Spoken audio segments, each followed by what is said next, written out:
छूट। जैसे कि हर साल की तरह इस साल भी भंडारा हमारे महापुरुषों, हमारे संत महात्मा जितने हुए अनादिकाल से, उन्हीं का जो कुछ उनका सत्संग, उनका मार्गदर्शन होता है, हम लोग उसी को दोहरा के आगे चलते हैं। क्योंकि गीता, रामायण, भागवत जो भी आप उठा के पढ़ेंगे, उसमें सब में एक ही चीज केवल बताया गया है कि एक केवल परमात्मा की भक्ति। वास्तव में वो जो भगवान है, जो परमात्मा है, उसका भक्ति हम कैसे करें, कहाँ मिलेगा? तो हमारे संत महापुरुष अनादिकाल से जितने हुए, वो केवल यही बताए कि इस संसार में केवल एक भक्ति ही केवल सत्य है। क्योंकि शंकर जी ने पार्वती से बताए, उमा कहूँ मैं अनुभव अपना, सत हरि भजन जगत सब सपना। वास्तव में जितना इस संसार में हम लोग देखते हैं, ये संसार में सब लोग केवल नश्वर है, केवल ये परमात्मा और उस भगवान का भक्ति ही केवल सत्य है। क्योंकि इस संसार में जो भी आया है, सबको एक दिन यहाँ से जाना है। खाली हाथ आए हो और खाली हाथ जाओगे। कोई कुछ लेकर इस संसार में यहाँ से जाता नहीं। लेकिन एक सज्जन हमारा भक्ति भजन करता है, वहाँ जगह जाके देखो वो हमारा भजन कैसा करता है। तो नारद जी के पास तो कोई धाम, उनके पास तो कोई धाम काम तो है नहीं, वो तुरंत चले गए। वहां जब पहुंचे तो देखो वो बेचारा सज्जन अपने खेत में अपना खुरपी चला रहा था। लेकिन नारद जी वगैरह घर पे गए तो उनके परिवार वाले ने बैठाए, तो वहां पे नारद जी बैठे थे। इतने में सज्जन आया, अपना खुरपी फरसा लेके वहां पे रखा और खाना खाया और तुरंत अपना खुरपी फरसा उठाया। इसके बाद फिर वो अपने खेत में चला गया।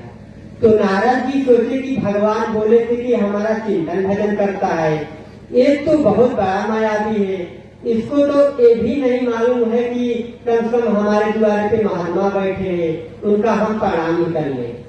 तो वहां पे नारद जी उठ के तुरंत गए भगवान का। तो भगवान से पूछे, भगवान बोले कि नारद जी वास्तव में उसके पास 1 मिनट भी आपसे बात करने के लिए समय नहीं है। तो नारद जी बोले क्यों? तब वहां से भगवान दिखाए कि देखो वो वहां खेत में खुरपी चला रहा है, फिर भी हमारा नाम ओम ओम का जाप कर रहा है। लेकिन उसके पास जिम्मेदारी भी है, परिवार है, बच्चे हैं, इतनी बड़ी जिम्मेदारी भी है, फिर भी हमारा ध्यान कर रहा है, हमारा नाम जप रहा है। लेकिन तुम अपना घर परिवार छोड़ दिए हो, तो हमारा भजन ही घर तो कर रहे हो, तो कौन सा बहुत बड़ा तीर मार रहे हो? तो वास्तव में कहा जाता है कि हमको कुछ छोड़ना नहीं है, केवल हम जहाँ से हैं, हम जहाँ पे खड़े हैं, वहीं से हमारे अपने चित्त वृत्ति को केवल घुमाना है कि हम अपना जो सब कुछ काम करते रहे, थोड़ा से भगवान का भी याद करते हैं। क्योंकि हम अगर छोटा सा भी सामान खरीदते हैं तो उसको हम 4 बार देखते हैं, लेकिन भगवान इतना सुंदर मानव तन दिया है, लेकिन भगवान को जल्दी याद नहीं करते। लेकिन ऐसा क्यों? बताए कि केवल माया, इच्छाओं चलते, इच्छा काया इच्छा माया, इच्छा जब उपजाए, कहे कभी जो इच्छा बजिता का पार न पाए। तो हम लोग अपने इच्छाओं से ही अपना दुख, अपना सुख का यहाँ पे भोग करते हैं।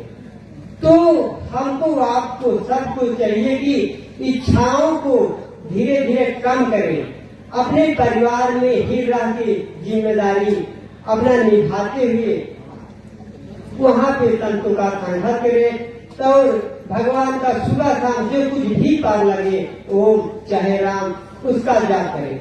बताए सुमिर नाम रूप बिनु देखे, आवत हृदय स्नेह विदेखे। तो यहाँ पे हमको ध्यान भी नहीं करना है, पहले केवल भगवान का नाम का सुमिरन करें। जब हम भगवान का नाम का सुमिरन जहाँ हम करना चालू कर देंगे तो भगवान कहाँ हैं, कैसे हैं, बताने लगेंगे। एक सज्जन एक महात्मा जी के पास गए, पूछे कि महाराज जी बताइए कि भगवान कहाँ हैं, कैसे रहते हैं। तो महाराज जी बताए कि बेटा हम ये चीज तुमको नहीं दिखा सकते, क्योंकि भगवान देखने का काम नहीं है। भगवान को केवल अनुभव किया जाता है। तो वो जो सज्जन थे वो बोले कि नहीं महाराज, हमको भगवान का देखना है।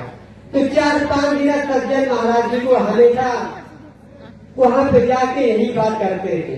तो महाराज जी एक दिन गुस्से में थे, एक ही पत्थर उठाए, उस सज्जन के कपार पे सीधा मार दिए। तो वहां पे सज्जन का कपार तुरंत तो वहां से खून निकलने लगा। तो वो जो सज्जन थे जाके अपने राजा से बताए। तो राजा साहब महात्मा जी को बुलाए, कहे कहा महाराज जी ये बताइए इनको आपने पत्थर क्यों मारा। तो महाराज जी पूछे कि इससे पूछिए कि इसको कहाँ पे हो रहा है करके। तो वो सज्जन बोले अरे महाराज हमारा कपार पूरा फटा जा रहा है, तो हम कैसे दिखाएं। तो बोले बेटा उसी तरह से हम भगवान को तुमको नहीं दिखा सकते, क्योंकि भगवान सबकी हृदय में होता है। उसका जब हम नाम का जाप करेंगे, जैसे कि हमारे लोग के भीतर घी जो कि दूध में घी, तो वहाँ पे घी रहता है लेकिन घी दिखाई नहीं देता। उस दूध को हम पहले जमाते हैं, फिर उसको मापते हैं, इसके बाद घी ऊपर आता है। तो वास्तव में उसी तरह से भगवान सबकी हृदय में है, भगवान सर्वत्र है। बताए कि हर व्यापक सर्वत्र समाना, प्रेम से प्रकट होए नहीं जाना। तो भगवान सर्वत्र है, लेकिन हम भगवान के देखेंगे कैसे। तो बताए कि जब तक हम संतों का संघर्ष नहीं करेंगे, जब हम संतों का संघर्ष करेंगे, उनके आदेश से थोड़ा बहुत सेवा करेंगे, उनके आदेश से जब हम अभ्यास करेंगे, भगवान का नाम का जाप करेंगे, तो वो भगवान कहाँ है, कैसे है, वो अपना स्वरूप अपना फलटन के माध्यम से भगवान बताने लगते हैं कि हाँ तुम ऐसे चलो, ऐसे उठो, ऐसे बैठो। क्योंकि एक भगवान ही हमारा आपका केवल ये परमात्मा ही इस दुनिया का सबका मालिक है। ये जो माता पिता हैं ये केवल माध्यम है। यही पे निज कुछ स्वार्थ होई, तेही पर ममता करई सब कोई, करई मोह तब अग कर नाना, स्वार्थ रत पर लोक नसाना। ये दुनिया केवल स्वार्थी है, जिसे हमारा स्वार्थ है उसी का हमारा केवल ममता है। तो हमको आपको सबको केवल अगर मानव तन मिला है तो जो कुछ भी तो हमसे हो सके अपने आसपास आश्रम में जाए, वहाँ अपना झाड़ू मारे, वहाँ के जो महाराज जी हैं उनके बताए हुए अनुसार से थोड़ा बहुत अभ्यास करें। नहीं तो ये मानव तन अगर हम भगवान का भजन नहीं कर रहे हैं तो हमारा तन जानवर तन एक समान होता है।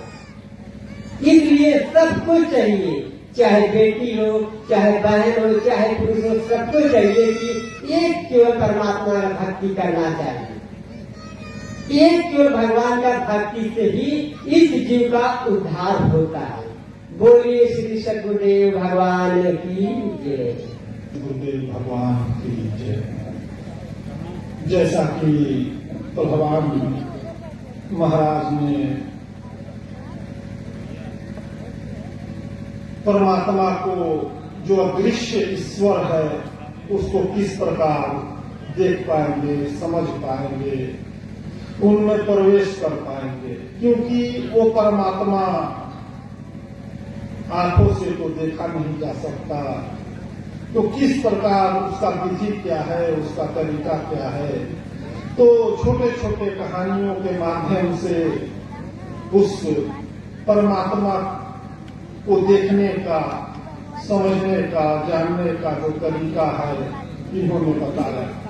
वो तरीका, वो विधि क्या है जिससे अनविजुअल जो ईश्वर है वो सिग्मेटिक हो सके, प्रिवेल हो सके, इमर्ज हो सके, उसका वो मेथड क्या है, उसका वो प्रोसेस क्या है, उसका वो रोड मैप क्या है। तो नाम जब के द्वारा हम उस परमात्मा जो अदृश्य है, जो अगोचर है, वो प्रकट हो जाएगा। कहाँ होगा? हृदय देश में। हृदय की अनंत गहराइयों में, हृदय के खोह खंडों में उस ईश्वर का प्रगटीकरण का जो प्रोसीजर है, उस परमात्मा की प्राप्ति का जो प्रोसेस है, वो है नाम। और वो नाम की जागृति सदगुरु महापुरुष के द्वारा हमको वो मिलता है।